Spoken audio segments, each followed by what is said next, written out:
Our next speaker, well, I'm reading here that Jennifer Fielder is a beloved state senator. Must be different from my state senator. I am. So she advocates for the American Land Council to return federal lands to western states as occurred for the eastern states. I would take issue with that statement. That didn't occur in the eastern states. Occur means something had to happen. It was always that way in the eastern states. Thank you. I had to dig my notes and my handouts out of my climate change tote bag. I attended the 10th International Conference on Climate Change in Washington, D.C. earlier this year in June.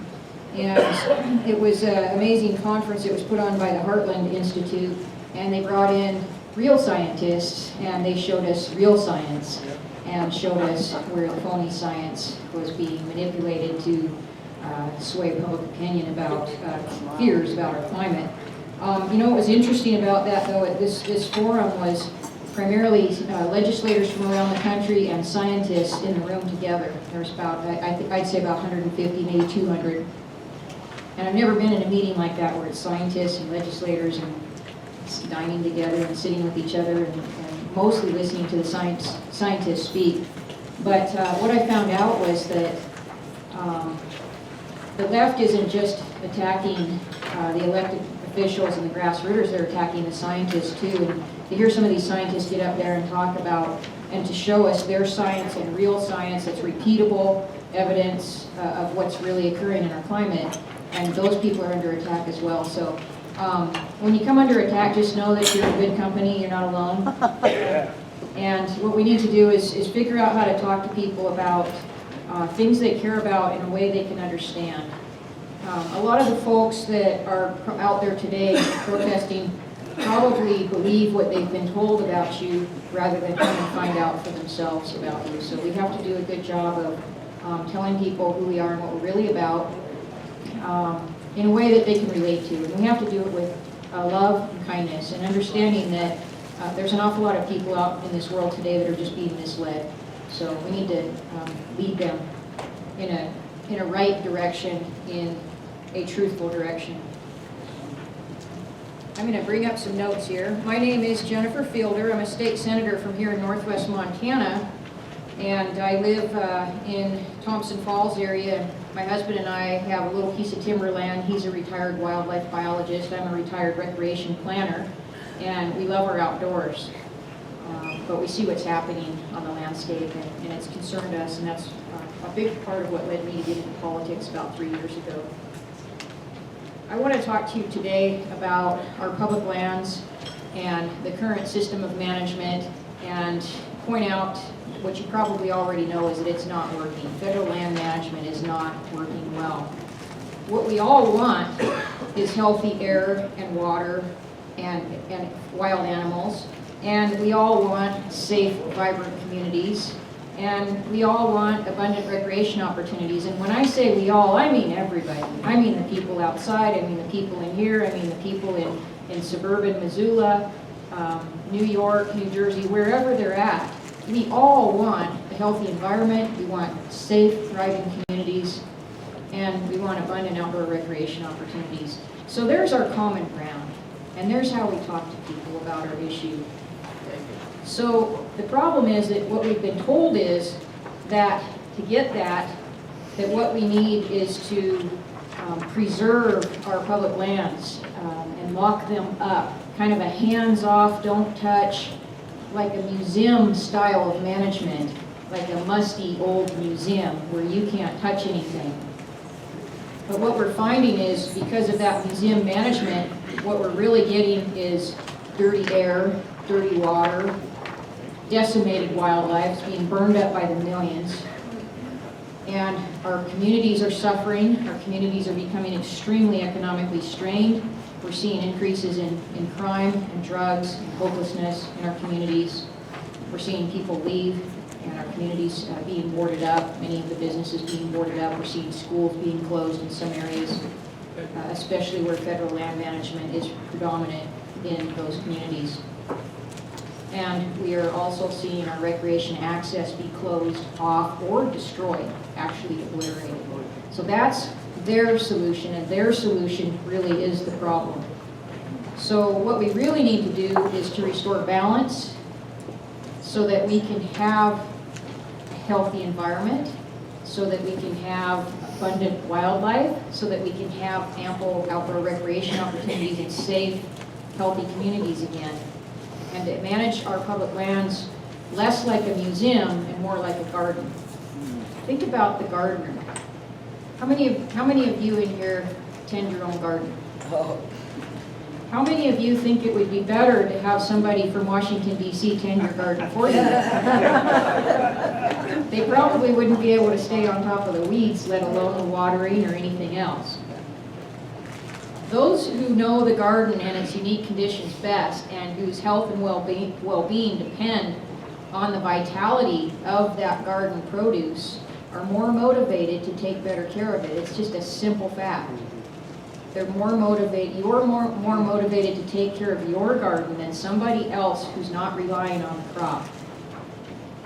So by actively tending our garden, or our diverse lands, in this case, our diverse public lands at the state and local level, we can have better health for our air, water, and wildlife. We can have safe, vibrant communities and abundant recreation. And here's a little fact for you. Did you know that Canada has already done this? They've already transferred control of their federal public lands to the provincial and territorial governments across Canada. Did you know that has happened? They just finished the last deal in the Yukon territories, no, excuse me, it was the Northwest territories last year. And it took about 10 years of negotiating between the territorial government and the federal government, but they worked out an arrangement that works very well. And you know, it's amazing what they realized is that the people closer to the land actually made better decisions than the bureaucrats thousands of miles away. So they are getting healthy land, they're getting good economic productivity, they're sharing the proceeds that come from development of resources are being split between the territorial government and the federal government 50-50. So they're in a partnership, an equal partnership in that regard.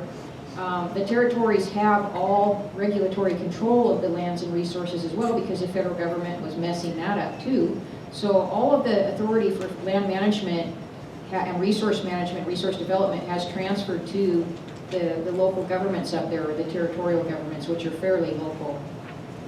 And the local territorial government, what they decided to do to get the Aboriginal governments involved is they offered of their half of the proceeds, remember they're split in half with the federal government, of the half that the Northwest Territories is keeping, for example, they're giving 25% of that to the Aboriginal governments, the tribal governments, so that they've got partnerships there and the tribes are working with them in development. It's working out very well in terms of getting some productivity going again, and making good decisions about their environment, protecting their environment, their cultural sites where it's important to the people in that area.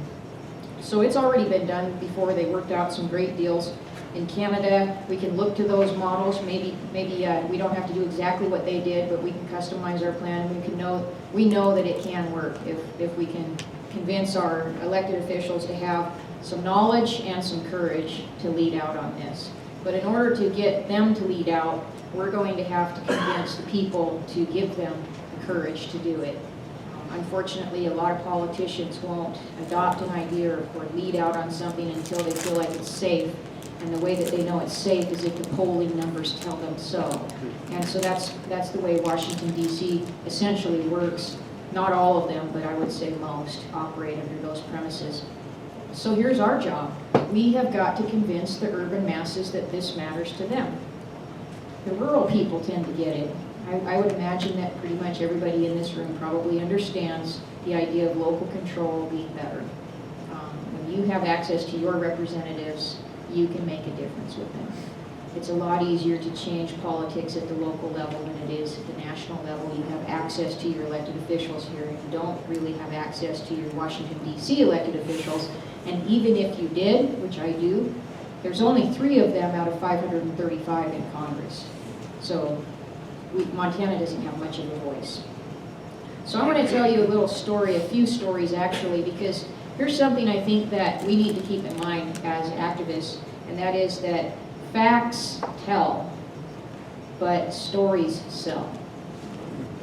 We have the facts, but until we can turn those into stories that matter to people, it's just like talking to a brick wall. So we've got to figure out how to take facts and put them into stories that people can relate to. And so you're actually right. You didn't put it in a way that maybe everybody understood, but there is no difference in terms of how they have retained this power over the Indians and what they do with their rights and how they retain them. Well, in other words, on the public land side, somebody said it's probably easier to go from the public land side. From the public land side, it is easier in a sense. And it's easier because the government had to do much more direct justification. And for anybody who really wants to see just how crazy this was, there's a website on the internet. And I don't have my computer down here, right? Or anybody, if you go on the CERA website and you ask for this, you can do it. But in 1968, actually 1966, at the same time things were getting altered, a huge public lands report was issued by the United States government that essentially rewrote the history of federal public lands. It's a very hard report to get now. It's actually available on the internet. University of Oregon actually has it up on the website. And in that, they actually rewrote the history of public lands to show that they could forever retain them. And that was actually part of kind of how Nixon came into office. They literally issued that report the same month that Richard Nixon took office as president. And that report is really, if you have that federal public report, you can actually see exactly how you can dismantle this, because it's the report of how they did it, how they put it together. I'd like to see that. Thank you for your time, everyone. www.americanlandscouncil.org. Please go, take action, sign the petition, get in the system, join, buy a membership, help support the organization so we can make sure to get the message out and keep advancing this. We've made tremendous headway in 3 years since the American Lands Council was founded by 3 rural county commissioners who hired one amazing state legislator, Ken Ivory out of Utah, to be their spokesperson. And now it's become a national conversation. We have had several presidential candidates sit down with us and want to know more about this and get apprised of it. There's been a couple that are really, really interested in leading out on this nationally for us. Tell us who? I can tell you, I'll tell you who. The one that's been the most active most excited about this is Ted Cruz. What a surprise.